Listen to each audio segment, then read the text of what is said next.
Guys, what's been going on? I've been spending time learning more about marriage and relationships, and I got a gem for y'all today. So, most relationships, specifically marriages, end before they start.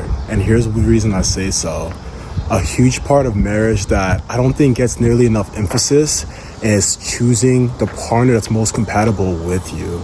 And when I say that, I mean the views that you guys have about the future has a whole lot to play into things. And surprisingly, I just found out that most marital disputes aren't actually resolvable. I was like, wow, because I think especially as guys, I'm in my nature to always want to try to resolve things, to try to fix things, you know what I'm saying? To try to be that guy that always has the answer. But when I actually realized that, believe it or not, because of you guys, the fundamental differences you guys have, that's going to play a part to where you guys can't resolve everything. So I want you guys to change your view on picking a partner, right?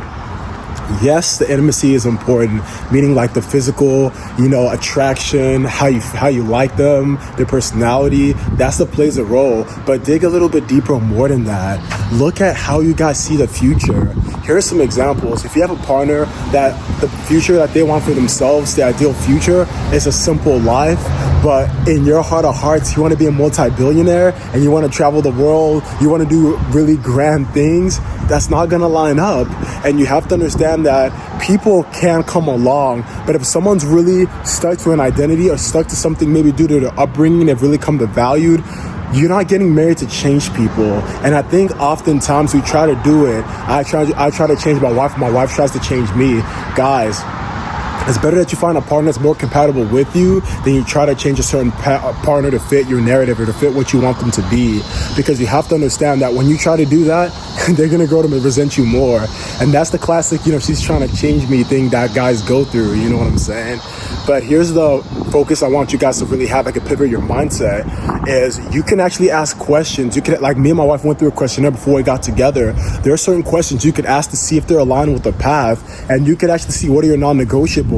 Because let's keep it real, if you guys get married having all these non-negotiables that you guys have that like really go against each other, how is that gonna work? For example, you want to raise your kid religiously, you know what I'm saying? You want to raise your kid to have faith, raise your kid to be a man of faith.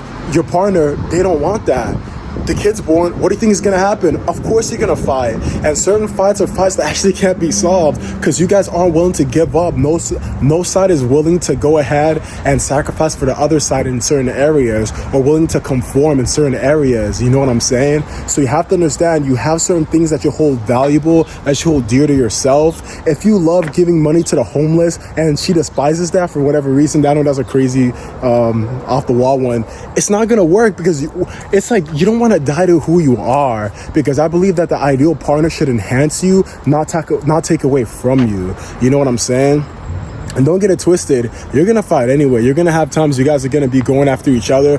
I'm not saying there's never going to be times you feel like, man, this lady, she just taking from me. She's draining my energy. She's just like making me feel like, what in the world? Like, you're going to have that as part of marriage. But what I'm saying is it is important that for the life you guys want, that it's both in the same vision. It's both in the same lane. It's both something that you guys can both work towards. Because if you guys want lives that you can't work towards, you guys want lives that don't work together. If it don't work, it don't work. You can try to make it work all you want to, but if it don't work, it don't work. And it's just not going to work. Who you want to be, if she's not aligned with the journey, with the path, she's not for you. Because what's going to end up happening is you can marry her hoping to change it, but it doesn't change. You either become less of who God called you to be, or on the other side of things, what ends up happening is she ends up resenting you and y'all end up getting divorced because you're not willing to give that thing up. And she thought she could change you, but she can't change you unless you let her. You know what I'm saying? No, not unless you let her, unless you give up on yourself. You know what I mean? So I just want to encourage you guys to find someone who's really aligned with your journey that God has for you. If you know you're a man that loves to work, you know you're a man that wants to build businesses, you know you're a man that wants to really go ahead and just charter territories that are unknown and just be the best in everything you do, and your partner is more of the mindset of just being good enough, she actually supports mediocrity. She thinks man, these rich people, man, why are people that rich? If you want to be rich, your partner doesn't like people that are rich, it's not going to work. That's what I'm telling you. Doesn't mean that people can't have understanding that happens and they change their mindsets. But I just want you guys to keep this in mind, because you can save yourself a lot of heartbreak. Because marriage as it is, it's already going to be a difficult thing.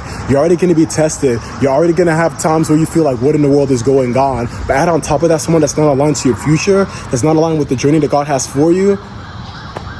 I wouldn't be surprised if divorce is right around the corner, because you can't resolve everything in marriage. You really can. As sad as that might sound, it's actually not a bad thing because you're two different people. But just make sure that the other person that's different from you isn't someone who's actually wanting a path that actually goes against the path that you want for life, because that's something that's going to be very hard to deal with. And when it's a lot of things like that, you know what I'm saying? So you guys take it easy. You guys stay blessed. I hope you guys got value from this video. If you guys want more stuff like this, check out the school community. I'm actually making a questionnaire as we speak on the school community, and more game to give people before they get into marriage, just so they can avoid heartbreak and avoid headaches, because marriage is already going to be a task. So I want you guys to be able to go through the task, especially breaking your patterns that you have, so you don't end up with the wrong woman like I did. So you guys stay blessed. Take it easy. Peace. Married, divorced in a month.